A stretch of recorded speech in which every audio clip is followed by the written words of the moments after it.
What's going on, everybody? It's Childish. We're back at it again. We got ourselves another monster balance patch. Yeah, buddy. I'm pretty excited about that. If you guys haven't checked it out, we'll definitely go over it here right now. If you guys don't know what I do, though, I do something a little bit different than most of the people out there. We don't just go down from top to bottom. We kind of shorten it up a little bit and focus on what I call the ones to watch. You know, the units that are going to have the most impact in the game. So before we get into this, please do me a favor. Put in the comment section down below which ones do you feel are going to be the most impactful, because I kid you not, a lot of our choices are going to be similar, but I think by the end of the video, you're going to be surprised as to ones that I'm going to talk about that I feel like they're going to be, you know, a little underrated, a little overlooked, but maybe can find a little bit more use now. Despite the fact that I want to focus on the ones that are going to have the most impact, obviously we cannot skip the fact of Ganymede.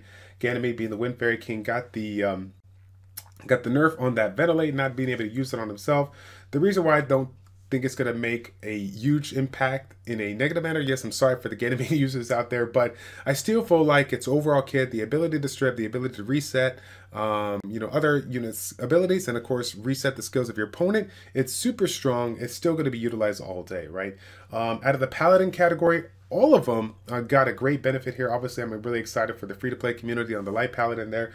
But the one that I feel like is going to be the most impactful, the one to watch there, is going to be the Water Paladin, in my humble opinion here. Now that the ally that can... when the allies suffered under these inability effects, is going to be able to take advantage of this passive coming into play, getting the cleanse, getting the heal, getting the you know, turn the attack bar there. It's kind of weird, you know, sometimes with these wordings, I'm not too sure how it's going to play out, but all of these paladins definitely needed a buff, and I feel like out of all three, the Water Paladin is going to get the most love here. So I'm pretty excited for people in the Summoners War community that have the paladins. Looking forward to do it. I don't know if anybody was surprised on not having one for the Wind one. I felt like the Wind was pretty good already, but all these ones were definitely needed to be changed here. So next one, we got the Wind Dragon Jameer. My first Nat 5 definitely falls into the category of you know, having a little bit of impact. The thing of it is though, the cleanse, the AoE cleanse on top of the reset is super nice. It is great. But you know, it's gonna be, it's just one of those things where it kind of is like, okay, now it's back in the mix when it comes to R5. If you want to use it for your main team or maybe your second team, it's gonna be great. The good thing about this is, and I don't know if you guys are gonna take this as a good or bad, but the buff gave it the opportunity to be utilized for R5, and maybe, and I personally used it. I used it for some TOA love, you know, resetting some of my CC monsters, you know, to help control the fight early on when I had Jameer and I didn't have other units. But, you know, when I think about it, it made it a lot more viable for R5, but I think its kit didn't make it extremely viable for other aspects of the game, and I want to put it out there because I think, if I remember correctly, it was Sample Text that made a comment in a previous video that you know, when it comes to Nat 5s, it's definitely something that you want them to be all have some kind of use. They definitely need to have some kind of use, but you don't want them to be to the point where they can they are just so strong and they can be utilized in so many different aspects of the game that it's just so overwhelming, right? But you know, in the grand scheme of things, you still want to you know, have all of your Nat 5s to be able to be useful in some way, shape, or form. Hashtag Buff Daphnis Comptos. What are you doing with your lives? So, you know, that's what I'm talking about. Like, I'm pretty excited about that. The Dragon, for me, personally, while it was useful in the early stages of R5, everyone, it was all about that speed meta. We were running the speed lead or whatnot. It kind of fell in the back end for the critical rate, the defense, and the resistance lead. But now, you know, when it comes to that, the ability of being able to cleanse, the importance of the cleanse, as well as the reset, giving all your monsters an opportunity to do their second and third skills yet again, I think it's going to be pretty good. With respect to the Sylphids, though, obviously the one that's going to give the most love here, the one to watch here, I think it's going to go to Acasis. When it comes to the Paladin patch in and of itself, I'm pretty happy for the Summoners War community, because again, they didn't focus on PvP monsters, but the PvE. The new change with respect to the max HP on the ability, and of course, the amount that the shield that's going to absorb is going to be great.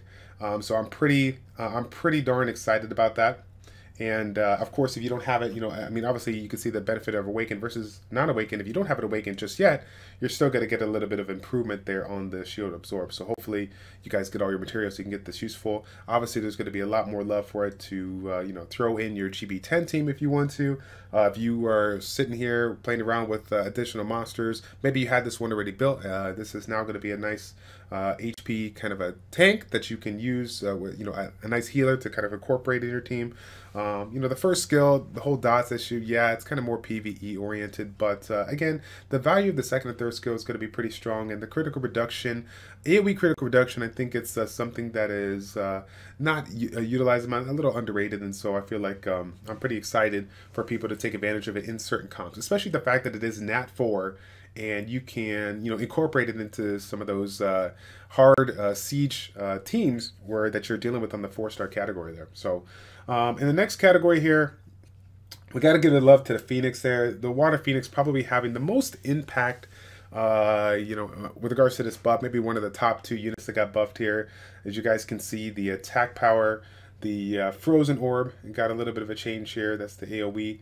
It's going to be proportionate to your damage, proportionate to the attack power and the enemy's max HP. Correction, that's the second skill. And then, of course, Ice Volcano has that freeze if you land a critical hit. So, pretty strong. Again, now this one has a lot more CC and a lot more damage overall. I couldn't be more happy for the Summoner Sword community, because I know people probably went on the back and forth as far as, what is going to be my number one, like, +1. When you got that staple support based team that you've been utilizing for your 2 B10 runs, what is that +1? What's the one that's going to provide us the most bang for a buck? And I feel like Sigmaris now fills that category. I feel like the HP lead was great, but people still had trouble with Sigmaris because of the fact of his base HP being so low. And now the fact that he has his main skill is based on enemies max HP, you don't have to sit there and try to ruin him for a crazy amount of damage. You can just utilize him for the CC that he is.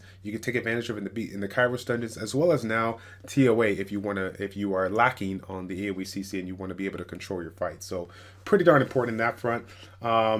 Not giving any love for the Fire Parade here. I know you guys are seeing some of the changes. The whole aspect of elongating the skills is great, but the chance is too low here, so it's not going to make an impact. However, my last one that I want to throw in there, the Mummy. The Mummy. I know this is going to sound pretty crazy, but I kid you not.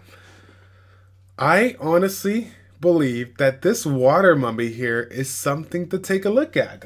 I know, don't slam me too hard. Don't hit me with the dislikes too hard. I know it's going to be nerve-wracking. Everyone wants to bring their opinion about certain things, if they're going to be good or not. But having a passive ability that has a 50% chance to freeze coming out of the gate, I mean, I believe it's pretty strong. When you think about the Despair set, right? When you think about the Despair set is a 25% chance regardless of the case. Now, of course, this is a 50% chance to freeze, so the activation rate is going to come into play, whereas the Despair set does not. But because of the fact that you have this mechanic on the passive, this allows you to ruin up your monster a little bit differently.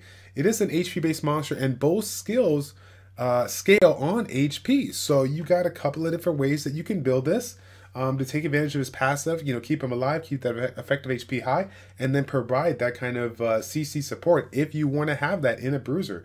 Again, I'm throwing it out there. I don't know what it's going to do, but this is actually one that if I had a ton of extra fodder, I probably would build it up here. Don't know what's going to happen here, but as far as that goes, that's going to be the the last one to look at here. Again, guys, I know you guys weren't expecting that, but I'm curious to hear about what are your top 5 stars, your 4 stars, your 3 stars.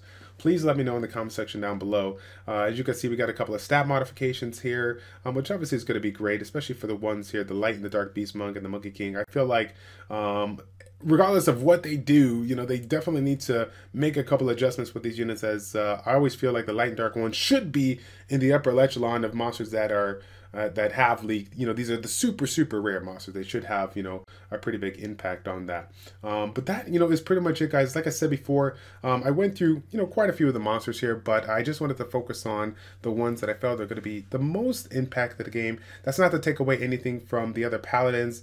Oh my god, dude. So I'll throw it in there last minute. I'm sorry. I did leave out Julian. I don't know if he's going to make the biggest impact or not, but his multi-hit on the third skill, the 3-turn ability, our 3, opportunity to stun 3 chances, paired up with his 2 skills that can stun, and his base attack power, which I believe is the highest 4-star base attack power in the game, definitely gives it a reason to be built.